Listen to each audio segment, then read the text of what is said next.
Hey guys, this is Austin. Apple has been releasing a lot of major new products lately, but something they haven't touched is the Mac Mini, which has not seen an update in 3 years. Why does this still exist in 2017? I will say the Mac Mini comes in a tiny box. So today, small form factor PCs really aren't anything all that special, but the Mac Mini was kind of ahead of its time. Alright, I will say one thing. Even though, yes, there are a lot of problems with the Mac Mini that I will get into, the actual sort of unibody aluminum design still feels pretty nice. You don't exactly get a lot in the box though. Pretty much all we get is a little bit of paperwork with some Apple stickers and a power cable. It might sound weird to say considering that this design originally came out in 2010, but I've actually never held the Mac Mini and I'm kind of impressed.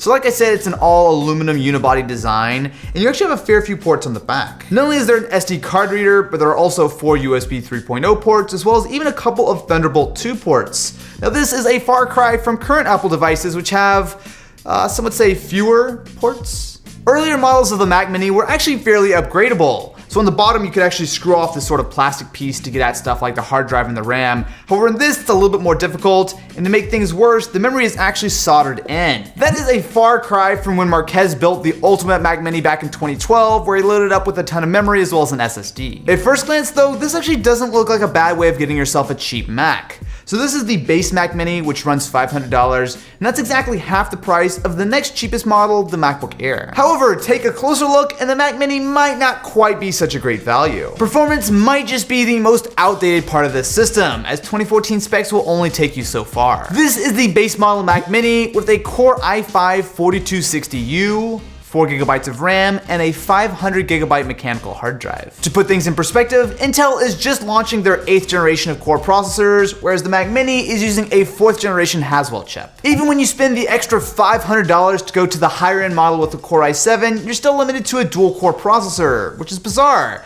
They actually used to ship quad core versions of the Mac Mini. Take for example the leaked benchmarks for the iPhone X. That is showing a score of around 4,000 on single-threaded and about 10,000 on multi-threaded. Way faster than this Mac Mini is. You're also stuck with a 500 GB hard drive. Now yes, you can spec up the Mac Mini with not only a Fusion drive, but as well as pure SSD options, but that raises the price significantly. Hey guys, this is Austin, and today I'm back with another Tech Under video, this time taking a look at tech under $60.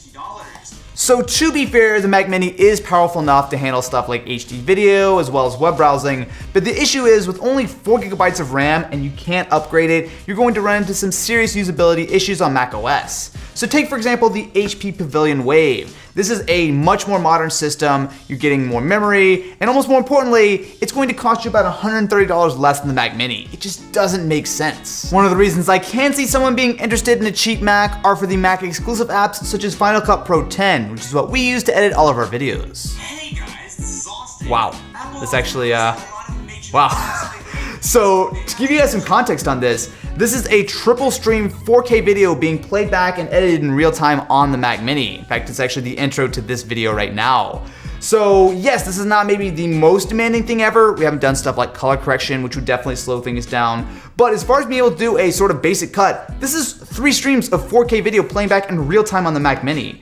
The only thing that's not totally stock here, and one of the reasons why it's not stuttering, is we are editing off of a USB-based SSD, but that's what we do for all of our edits anyway. Although I think this says more about how solid Final Cut is optimized, and less so about how powerful the Mac Mini is. There are better alternatives if you do want a cheap Mac though, starting with building yourself a Hackintosh. Now yes, building a Hackintosh from scratch is going to be more complicated than pulling a Mac Mini out of the box. What you're going to get is much better hardware for the same price, if not even less. Even used options can make a lot of sense. So a few minutes of searching on eBay found multiple Mac Minis that were maybe only a generation or so behind, but could be found for as little as $200. Look, most of the time, there's at least someone who I can say that a product will make sense for. When it comes to the Mac Mini, it just isn't a good idea to buy one of these in 2017. There are just simply better options out there. Now before we get out of here, I want to give a shout out to a few really good friends of mine over at Vsauce. So no, this is not a sponsored spot, but they've been working on the Curiosity Box for over a year now, and I honestly feel like it is getting really good. This is a quarterly subscription box that comes with all kinds of cool science stuff, including this incredibly attractive Vsauce beanie. This box even comes with a Voyager 1 t-shirt, and a portion of the proceeds go to benefit Alzheimer's research. So if you guys like Vsauce and you want some cool science stuff to show up every few months, check out curiositybox.com.